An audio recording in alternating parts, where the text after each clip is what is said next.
Hi, people. This is Andy of Andy's Personal Development, and we are currently live in the breakout room. We have an amazing guest to share his information, his experiences, and his story with us on this episode. So let me introduce him by the time being until he comes on camera. His name is Darrell Williams. He's an inspirational speaker, leadership and relationship coach, White House Communications Agency Hall of Fame member, ICF accredited Master Certified Life Coach, and the Presidential Service Badge recipient. There is so much more to this individual, but we'll get that information from him shortly. So let's welcome into the studio our guest, Darrell Williams. How are you? Good evening and welcome. Good evening, Andy. Thank you so much for having me. I'm glad to be here.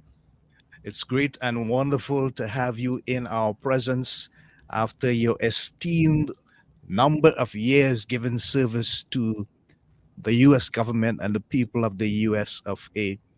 I want to begin right away by asking you, Darrell, when you think about your long and successful career, I know I'm not using that word lightly. What is the one incident that actually comes to mind that you just can't forget and always seem to remember? There's that feeling that you always get when you think about that one experience. And probably that one experience just sums up the success that you have had in your career. Can you recall for us? Sure. Um, the word that comes to mind is fortunate. And then the experience I remember was when we are doing the preliminary setups for the president to arrive. Normally, we walk through the back of the hotels, different reasons, but, we have to get the equipment in there and all that stuff set up before he gets there. And one of the things that stood out to me, Andy, was I'm walking through this hotel with the general manager, right? And the people normally don't see people like us in charge like that. So when they saw me walking through the hotel and then coming back afterwards downstairs, where their cooks are and, the laundry people and all that, and I'm walking back there just talking to them and sharing, they're like, I can't believe this guy is talking to us. And I'm like, no, no, no, no. I'm just a fortunate individual that just happened to be in this position for a temporary amount of time. I'm just like everybody else. I've just been fortunate. Yeah, thanks for sharing, Darrell. So immediately, I want to pick up on what you're just saying. And what were some of the challenges that you face as a man of color in such a position in terms of your ability or inability, or maybe the challenges that you face with communicating to people properly what your function was and they not actually focusing on your color? So I was really fortunate, Andy. I'm telling you, people that sent up prayers for me were answered because I can honestly say the majority of my time, when I walked into the room, they may have been surprised in the very beginning, but once I started speaking and the way I carry myself, I always treat other people the way I want to be treated and put them in high regard, and so it always put people at ease Yeah. because I didn't flaunt the fact that I'm doing this service for the White House Military Office. I always made it where they were doing us a favor. We're Okay. so glad to be in your hotel. We're so glad that we can set up this equipment. We thank you for allowing us to do this. So I always put people at ease, and then the fact that they knew that we were in the military. So that's one thing we always share with people. We're military, just working special assignment.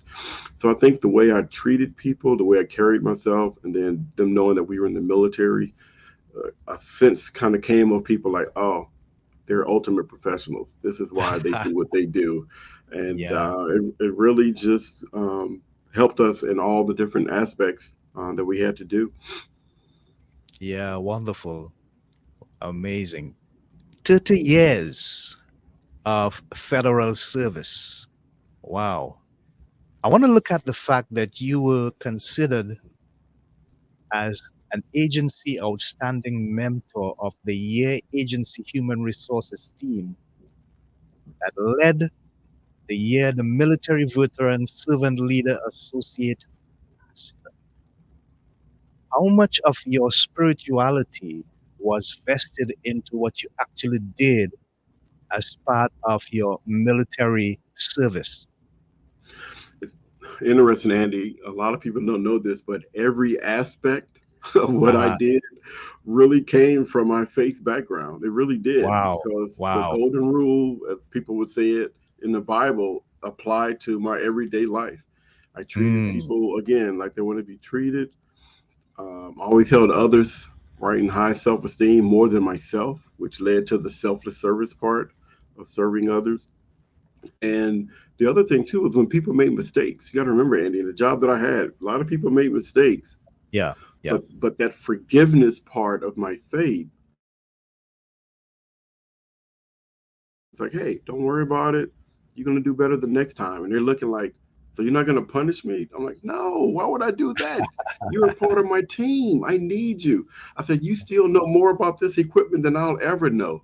So it would be Wow. foolish for me to punish you or use words that were negative, because in the end all of us have to function together to make this thing happen. So having that type of faith-based mentality, even though people didn't know where it was coming from, they just thought, man, this guy is super nice and kind, and I don't want to let him down, so I'm going to do my best, because when he could have crushed me, he didn't.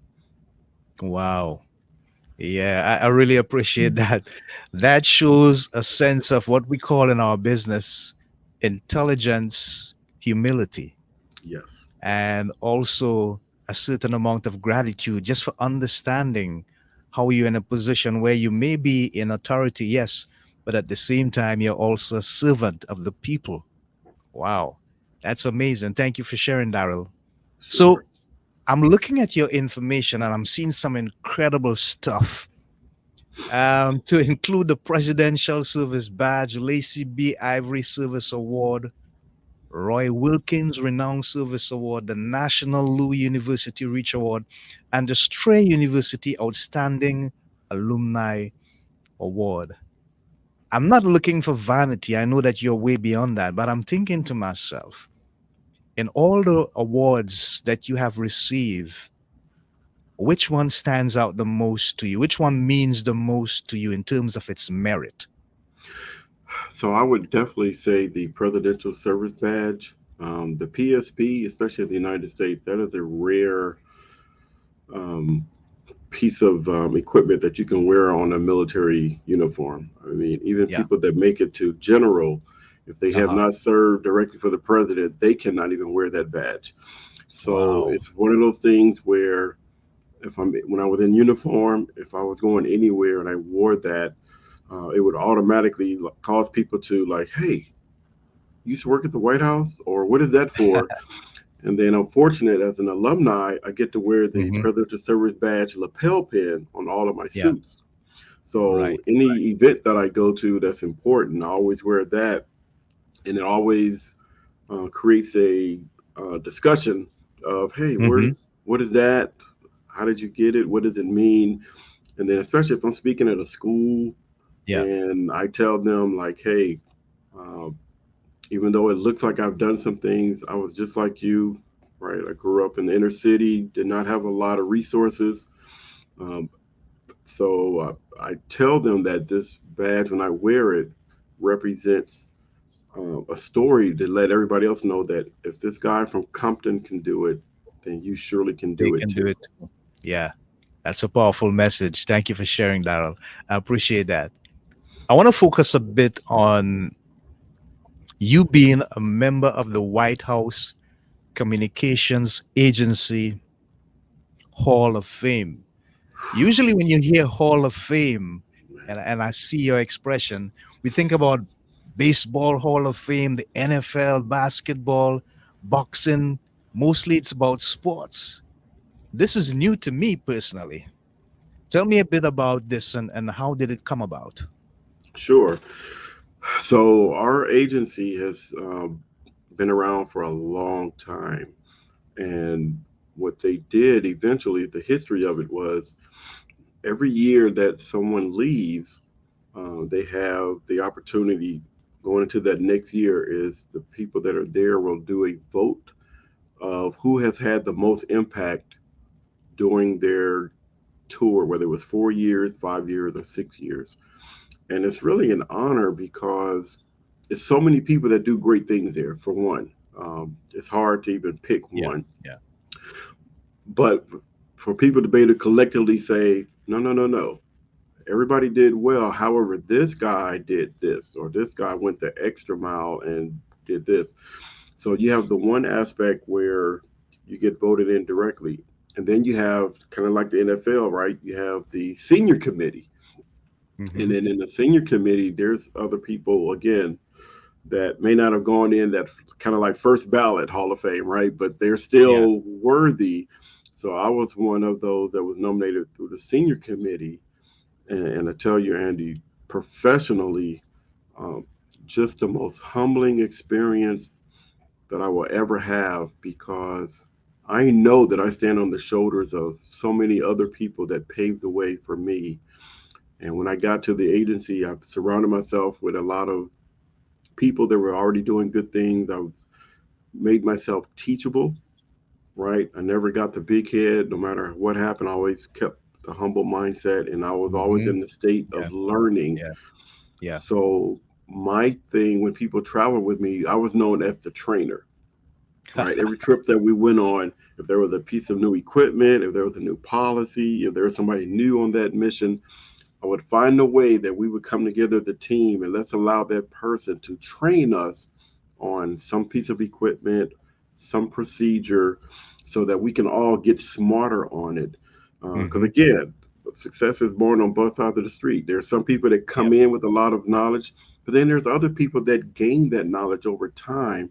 Yeah. So every time I did a mission, Andy, I would want to bridge that gap of the knowledge between the most senior people and those that were junior to let them know that, hey, you may be junior now, but we're going to build you up. So eventually you're going to be on the other side of that.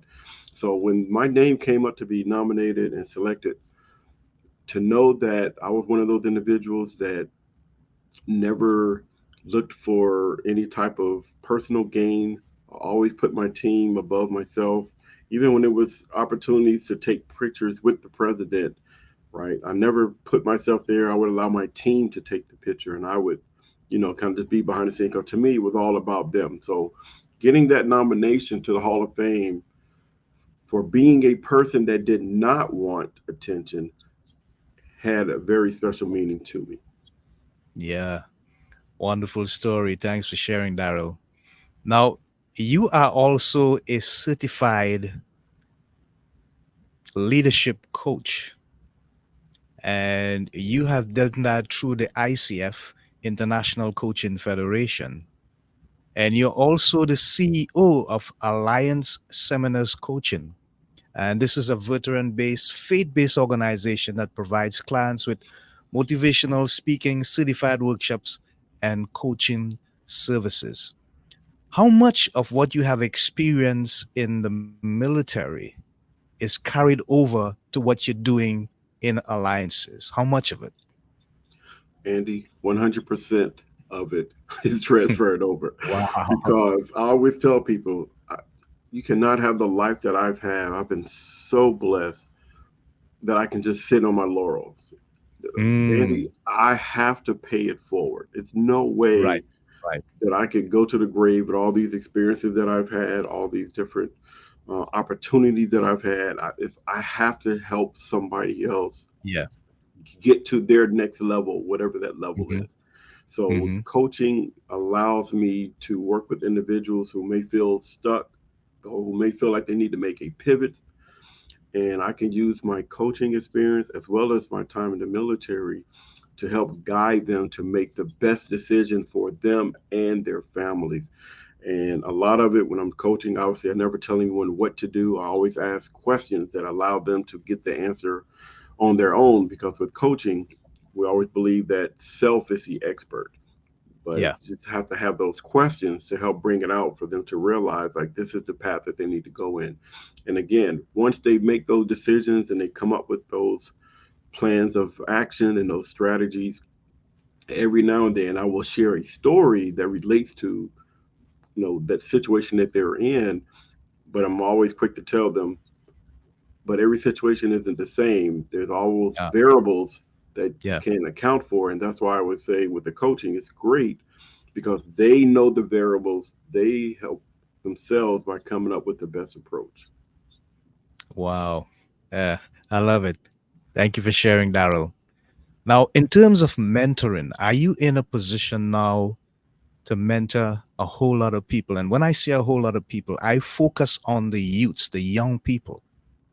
And the reason why I'm saying that is because I see that they're hurting, they're in pain.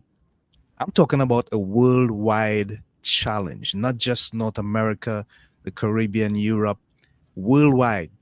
And it is basically, Daryl, because of a lack of proper leadership, role leaders, role models that can mentor these young men, mentor these young women, and give them an opportunity so that they can say, you know what?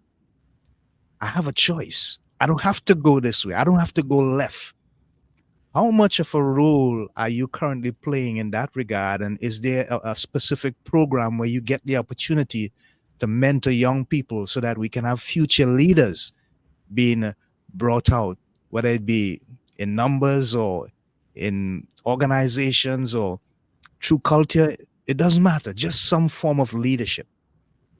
No, you're exactly right, and I'm very fortunate. Uh, while I was in the military, I was a youth director, then I was also a youth minister, and eventually a youth pastor. Wow. So a large part of my life has been working with young people. And the fun part about it was I was really blessed that when I traveled into cities, if we were there for, say, a week, Uh huh. most of the hotels we stayed in were in obviously really nice areas in the city. But I would go to the front desk and say, "Hey, I'm here for a week. Part of what I do is community service because I'm still in the military. Mm-hmm. Is there a church or a school that has a lot of maybe underserved young people that I can go and be a guest?" Yeah. Yeah. And Andy, they were like, "Are you sure you want to go to that part of the neighborhood?"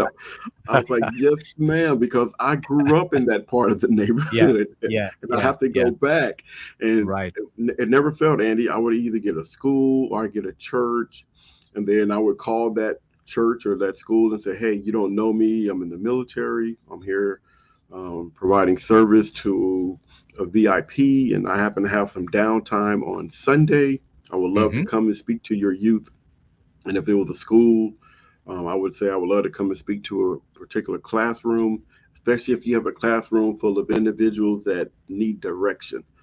Right. And they were like, "Are you sure you want to do this?" I'm like, "I'm positive. I must do this because it's part of my calling." Right. Right. So as a youth pastor and youth minister, I always had great opportunities to go and speak to young people to share my story about where I came from. And it was so funny. I would always tease the adults. I said, the kids were more impressed that I grew up in Compton than they were that I served a president because Ah. that was not relevant to them at their stage. And I understand that. And that's why I Yeah. wanted to Yeah. share that story. Yeah. So that was great. And then even now, I always look for opportunities. I'm still an associate pastor, but I'm not a youth Mm-hmm. pastor anymore because I'm too old to do all that type of stuff. But I provide guidance and mentoring Yeah. whenever possible. And then my wife and I, we look for areas in the community. So there's in high school that's close to us, and they have a great program which every 11th grader in this school goes through this 3-day process of mock interviews where Okay. they have to come in dressed up and provide a resume. And then we get to allow them to practice doing this. And the great thing about it, Andy, is this one question I always ask them, which is, give me a situation or a task that you thought was going to be easy, but turned out to be way harder than it was. What was that Mm. task and how did you respond? And the story that you get, Andy, it's not what you were thinking about, right? You're thinking Yeah. about a hard Yeah. homework assignment or a tough subject. Andy, these kids are pouring out their hearts, talking about, Wow. they're the provider as being the oldest. It's just them and their mom. Their brother is sick. So I use those opportunities in that mock interview to first of all say, do you know what you're going through? And they're like, no, sir, what is it? You're going through resilience. You're Yeah. learning a trait that's going to carry you for the rest of your life. So don't run away from that. Don't shy away from that. Wear that as a badge of honor, because if you can learn resilience at such a young age, you're going to be on a path that's going to get you closer to your goal than you can ever imagine. Yeah. Wow. Fantastic. I love that.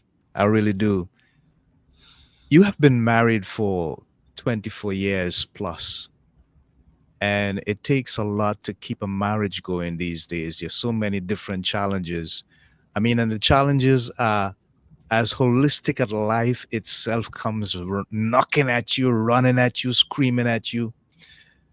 How much of what you have experienced in your marriage and in your career has now come to the fore in terms of the people that you're dealing with from a client based perspective?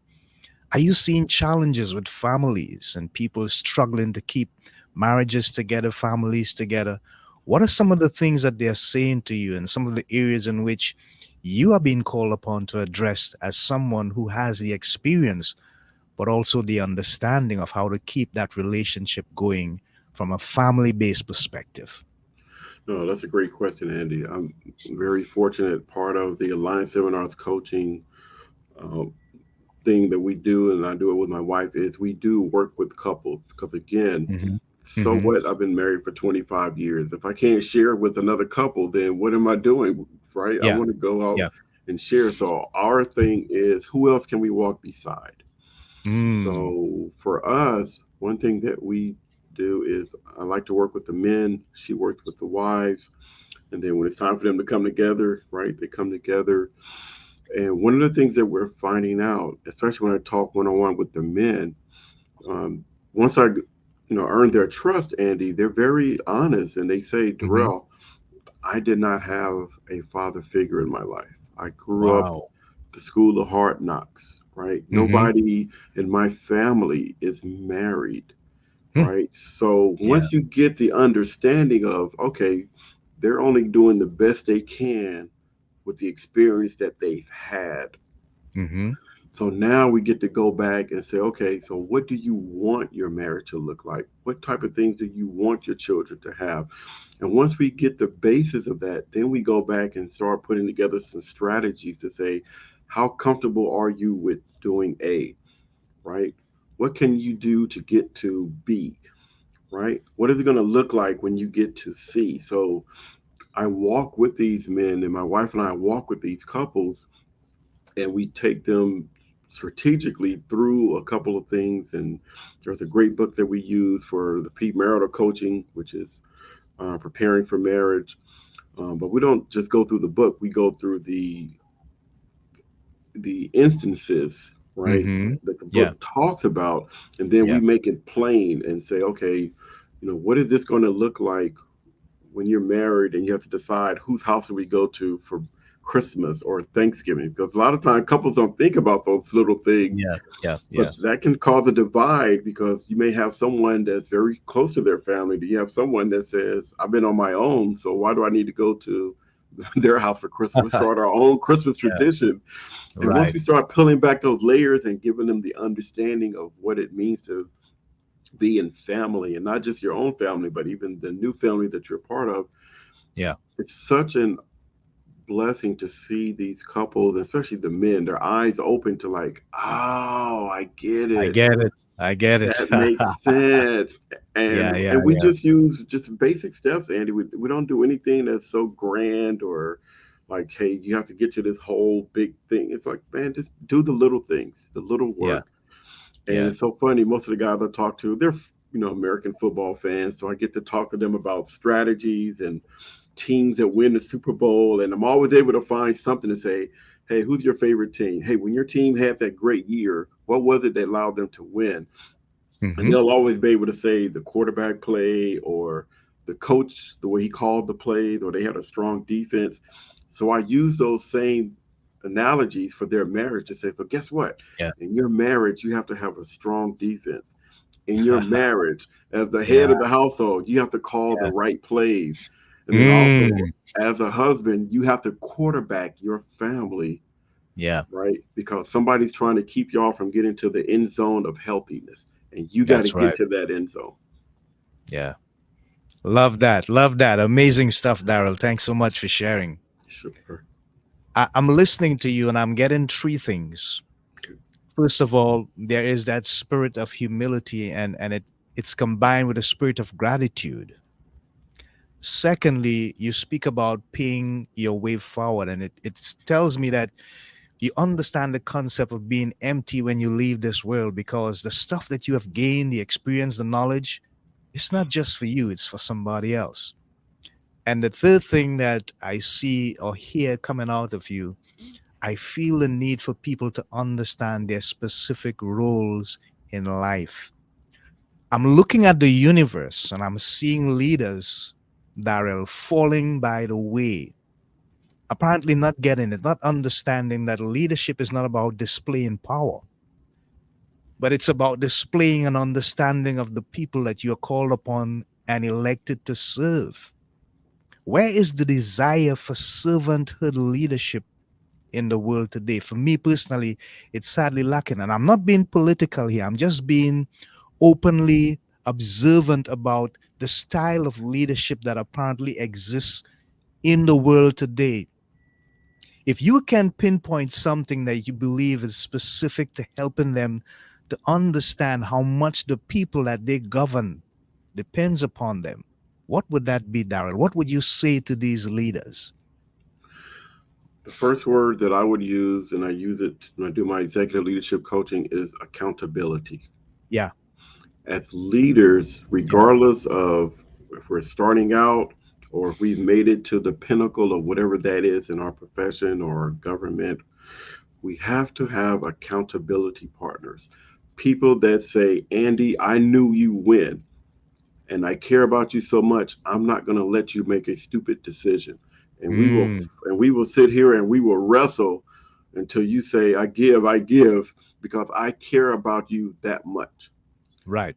We have to have accountability partners to say, hey, I'm about to take on this new role. I'm about to take on this new office. I'm about to do this or do that. I need you to help me stay grounded Hmm. because I've seen it over the years. The more power you get, the more intoxicating it can be.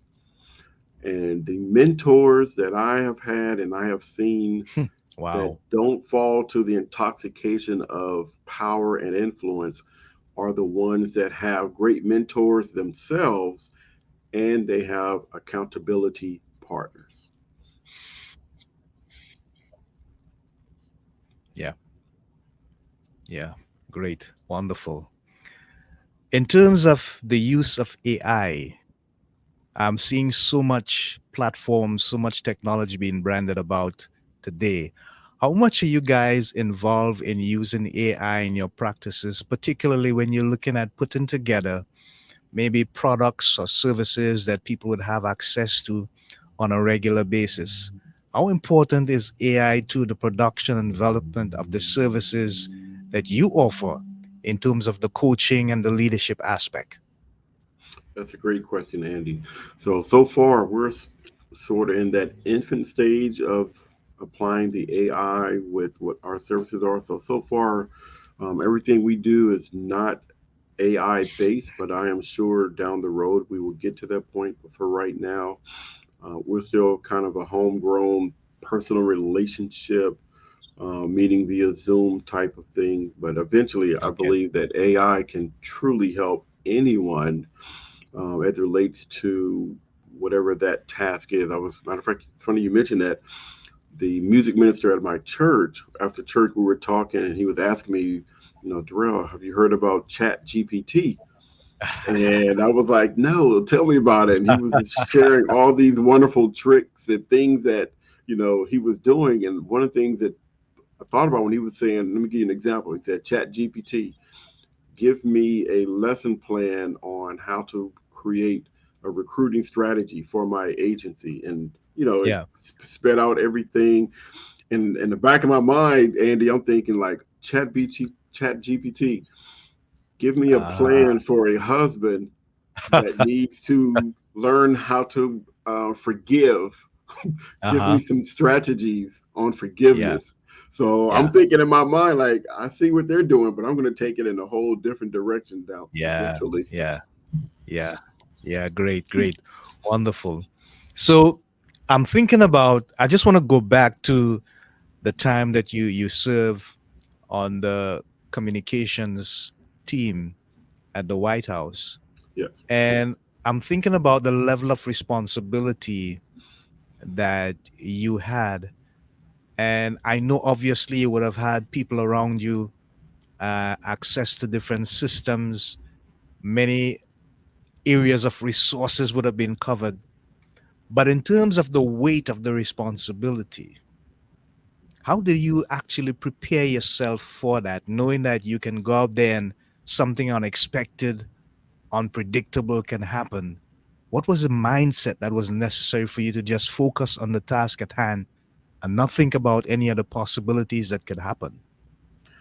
Andy, that is a great question. And people don't realize when you're in those type of roles and positions, there's different ways to handle it. Some people have confidence, they Yeah. believe in their experience and things of nature. For me, honestly, it was all spiritual based.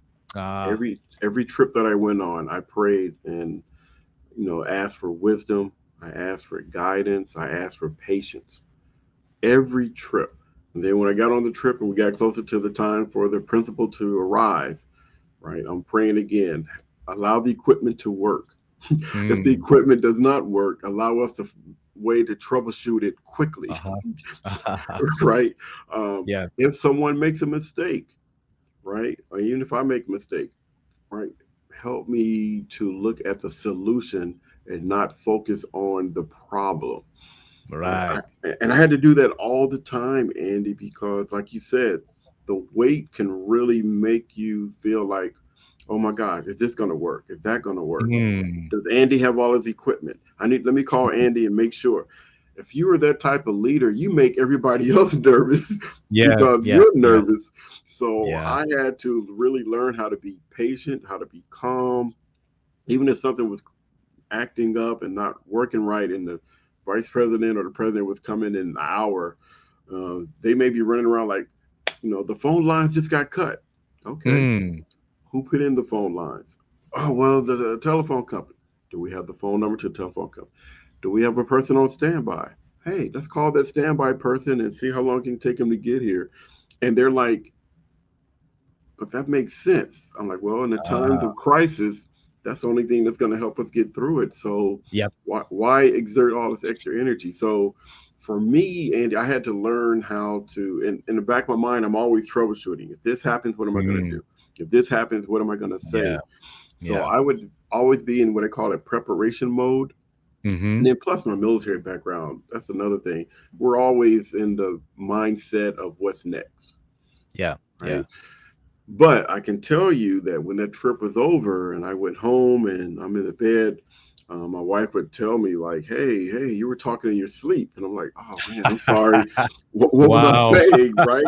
And Andy, she would say, you were like having a meeting like, hey, did everybody take the Secret Service their radios? Did everybody take their Okay. equipment? So Mm. that stress doesn't go away. It still Yeah. stays there until you find Yeah. proper ways to release it. So it was definitely a lot of weight all the time. I just found a way to channel it just enough so I could get through that particular mission Yeah. and then Yeah. go home. And that's another reason why I did community service, because that allowed me not to even think about that. Right. Like, Right. oh my Right. gosh, that was a crazy trip. Hmm. This really could have happened. But instead of Yeah. focusing on that, now I'm focused on, okay, I'm going to talk to these 11th graders. I got to be on point because as soon as I say something stupid, they're going to tune me out. So that Yep. became more the focus versus Uh-huh. what happened on the trip. Yeah, great.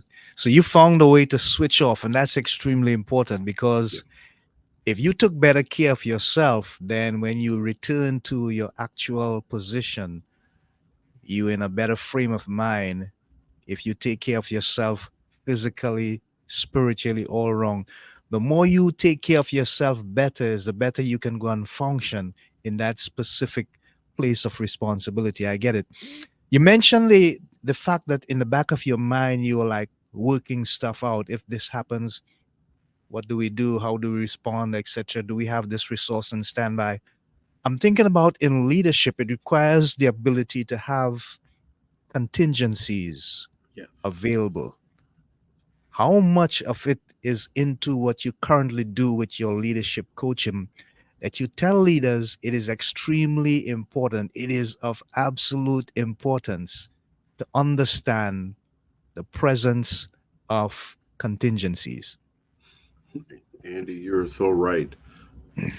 Any type of organization that has anything to do with success, Uh-huh. you must have contingency plans. But I tell you, Andy, the biggest struggle I have with leaders is not the contingency plan, it's the fact that they believe they have to come up with a contingency plan. Oh. And what they bring me in for, and what I end up doing is asking them those tough questions. Well, what if there's a better contingency plan? Do you want Hmm. your plan or do you want the best plan? And Yeah. then when they say, well, obviously I want the best plan. But what if the best plan comes from Andy, who's a branch manager? What if the best plan comes from Rochelle, who's a division chief?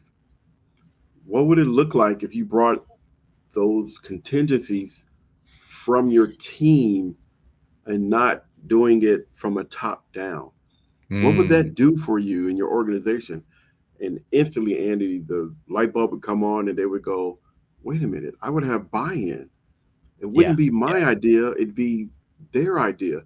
I said, no, no, it would be all of your ideas. That's right. Yeah. And then I would tell them, Andy, as great as a leader as you are, because I like to play to the leaders' egos because sometimes that Hmm. helps. As Yeah. great as a Yeah. leader that you are, by you allowing them to help with the process and bring the contingencies, not only will you get the best contingency, but you will look like a genius because Mm. you brought out the best from your team members. They will know and respect you then more because they know that you value what they bring to the table. And I said the Yeah. greatest leaders bring value to the table by valuing what others say. Yeah. Ah, wonderful. So I'm going to share something with you now, Darrell. And I did some research into Sir Winston Churchill. You familiar with the name? Yes, sir. Yeah.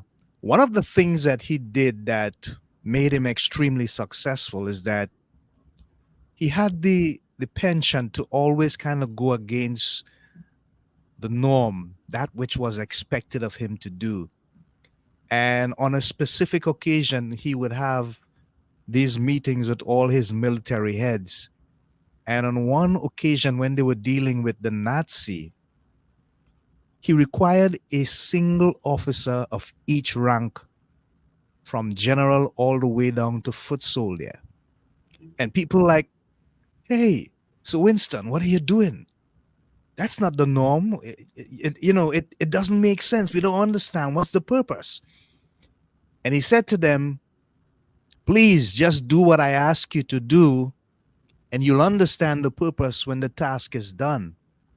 And so in the meeting, when they sat down, he displayed, got information from all the generals, put the master plan out, and then he asked every single officer, from generals all the way down to foot soldier, to make an input.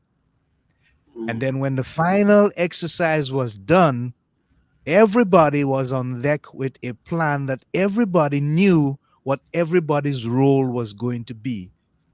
And they got it. And guess what? They went out and they executed and they won. I'm saying all that to ask you, is that something that you would advise leaders heads of government, maybe military people, paramilitary people, executive leaders to try and copy. Because at the end of the day, it was not just information coming from top to bottom, but it was a combination of bottom and top. And then when the information out, everyone knew what everyone was doing. So when they went out on the field, there was just harmony, synergy, and the task was completed. No, that's exactly what any organization should be doing. You have to make sure that we call it the vision, Yeah, right? It's passed down all the way down to the lowest employee. And then when you start to put together what we call the strategic plan, yeah, right? The leaders start off with this is the overall goal. But to get to that goal, you really do have to go to the bottom because those are the individuals that are going to execute it. And sometimes, yeah. as leaders at the top, we see the overall vision of what it needs to be. But a lot Mm-hmm. of times, we don't see the challenges Mm, that could get in yeah, the way of the vision. And that's why what you yeah. said and the example you gave is so important.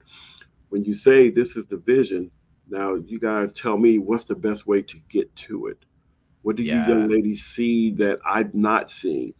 What am Mm-hmm. I not asking? What questions should I be asking? And when you put those things on the table, 9 times out of 10, you will always get the best strategic plan that you could have ever imagined had you have done it on your own with just certain individuals. Right. Everybody that is successful, I don't care what organization, what sports team, it's funny when you hear them talk and they'll say, well, what made it so different this year? And then you will hear people say, well, we were all on the same page. Nobody cared who got the success, Yeah, right? yeah. Every person stepped up when somebody else fell down. And it's like, well, that's so simple. Everybody can do that. Hmm. Everybody can do it, but not everybody does it. There. Yeah, exactly. And that reminds me of Chicago Bulls, Michael Jordan, Hmm. and LA Lakers, Kobe Bryant.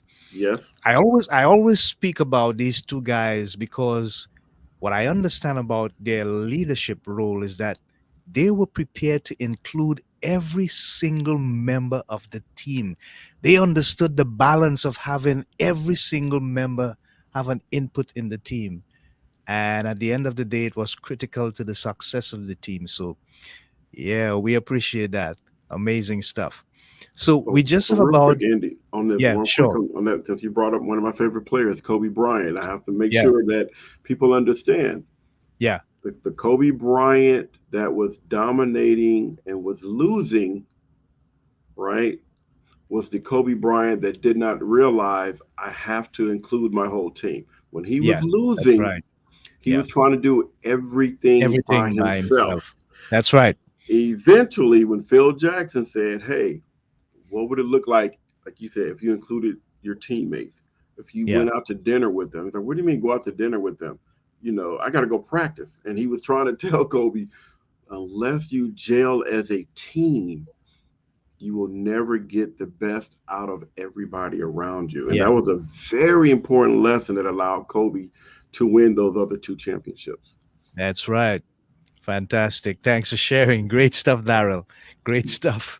Yeah, so we just have about a minute, and what I would like to give you now the opportunity to do is to share your information with people and how they can get you. I'm going to help you a little bit. You can see I'm putting it up on the screen there, but tell them how is the most efficient and effective way they can get to you for your services, your professional abilities, and your core competencies, and so on. Sure. Definitely the first one, the website, right? AllianceSeminars.org is always the number Yeah, one way. The second way is definitely the looking us up on Facebook through yeah. Alliance Seminars Coaching. Those are really the two best ways that you Hmm. can find us. And we have enough podcasts out there now where when you type in Darrell Williams and podcasts, I'm pretty fortunate that there's a lot of information out there. And again, when they see the podcast and they'll realize that, man, this guy could have said so much more, but everything he says is in humility, and that's just who I am.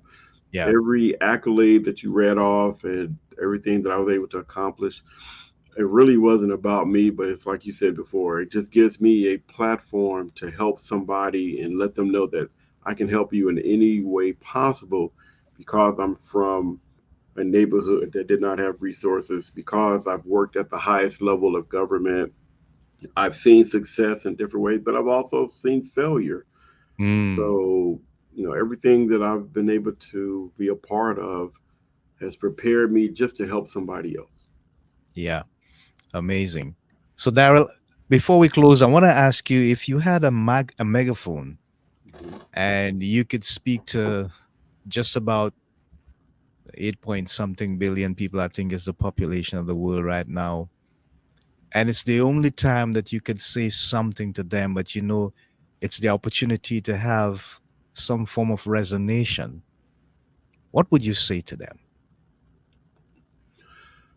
One thing I would say is every challenge that you are dealing with, you have to look past the surface of why you're going through that challenge. Mm, Because it is my belief that every challenge that we go through is not only to teach us a lesson, mm-hmm, but to help us realize that we are stronger than we can imagine. And there are some things that happen to us that shake us to our core. But not only does it shake us to our core, but it also shakes some things inside of us that allow us to step up to the occasion. And those things can only come out, unfortunately, during what we believe are worst case scenarios. So realize that it's almost like in the book of James, count it all joy, even though it mm-hmm. doesn't seem like joy at that time. Yeah, But when we get to the other side of that situation, you will be able to look back and say, I was actually stronger than I thought I was. I did not know yeah, that I had that inside of me. yeah, So that's one lesson. And then the other lesson is know that everything that happens to you is not just for you, but it's also for you to help somebody else. We have to help our fellow man and say, hey, I don't know your exact situation, but I know that I've gone through something similar. And here are the steps that help me. I hope that they can help you. yeah. Great. Thanks for sharing. There you have it, folks. Our guest, Darrell Williams, inspirational speaker, leadership and relationship coach, White House Communications Agency Hall of Fame member, ICF accredited master certified life coach, and a presidential service badge recipient. We have been in the presence of an individual who has been through some really amazing stuff and is now paying it forward. And he's working with so many people to ensure they understand the power and the importance of true leadership. So this is Andy of Andy's Personal, together with my guest, Darrell Williams, in the breakout room, saying, "So long, folks. Until next time, remember the three watchwords: health, happiness, prosperity. That's what we work for all the time. Until next time, so long, shalom, Godspeed, God bless, namaste. Bye for now.